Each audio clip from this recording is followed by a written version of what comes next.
देखो क्या होता है कि मार्जिनल कॉस्टिंग का ये 29 वाला क्वेश्चन बहुत अच्छा है।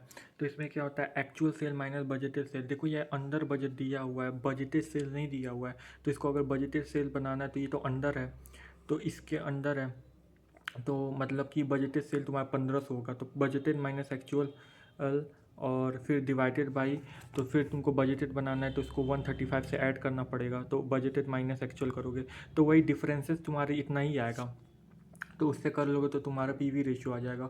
और फिर जब तुमको फिक्स कॉस्ट निकालनी पड़ती है तो फिक्स कॉस्ट कैसे निकालोगे? अगर तुम्हारा पीवी रेशियो आ गया है तो देखो यार, दो चीज़ें आया, तो पीवी रेशियो आया तो वेरिएबल कॉस्ट रेशियो कितना हो जाएगा तुमको पता चल जाएगा। तो एक्चुअल पे लगाओगे, वेरिएबल कॉस्ट रेशियो एक्चुअल पे लगाओगे तो तुम्हारा कंट्रीब्यूशन आ जाएगा। कंट्रीब्यूशन में से माइनस कर दोगे प्रॉफिट, तो तुम्हारा क्या हो जाएगा, फिक्स कॉस्ट आ जाएगा। ऐसे ही 1 2 3 सबका निकाल लोगे। तो ये 28 है, 28 में एक पॉइंट है, बाकी सब तो हो जाएगा। जैसे 28 में क्या होता है, पॉइंट ये है कि सेलिंग प्राइस 20 है और 10,000 है, 40% कैपेसिटी पे बना रहा है। तो अलग अलग कैपेसिटी पे निकालना है तो वो तो तुम कर ही लोगे। फिर ना उसके बाद बोल रहा है वेरिएबल कॉस्ट क्या होता है। वेरिएबल कॉस्ट में मटेरियल, लेबर, ओवरहेड। तो ओवरहेड का 2 रुपया ही वेरिएबल कॉस्ट है। तो मतलब 15 रुपया वेरिएबल कॉस्ट है और 3 रुपया फिक्स कॉस्ट है। तो देखो यार, इसमें क्या होगा ना, जो फिक्स कॉस्ट होगा वो 3 × 10,000, मतलब जो प्रेजेंट का 30,000। अब वही 30,000 50% में भी रहेगा, वही 30,000 तुम्हारा 90% में भी रहेगा। तो ये चीज़ ध्यान रखना। और हमेशा ना देखो यार, फिक्स कॉस्ट ना पर यूनिट नहीं लेते, हमेशा टोटल में लेते हैं। और जो प्रेजेंट में रहता है ना, वही फिक्स कॉस्ट तुम्हारा कैरी आउट होता है अलग अलग चीज़, अलग अलग ईयर में।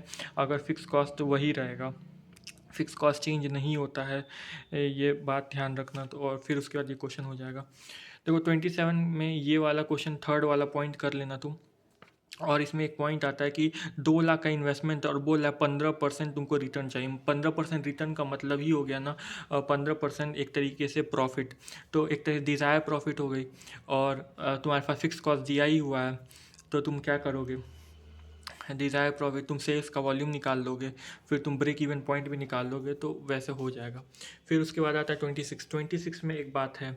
26 में ध्यान से देखो, जो 26 वाला क्वेश्चन है, ये बोल रहा है ना कि तुम्हारा ना यहाँ पे वेरिएबल कॉस्ट तुम्हारा सेम रहेगा। मतलब कि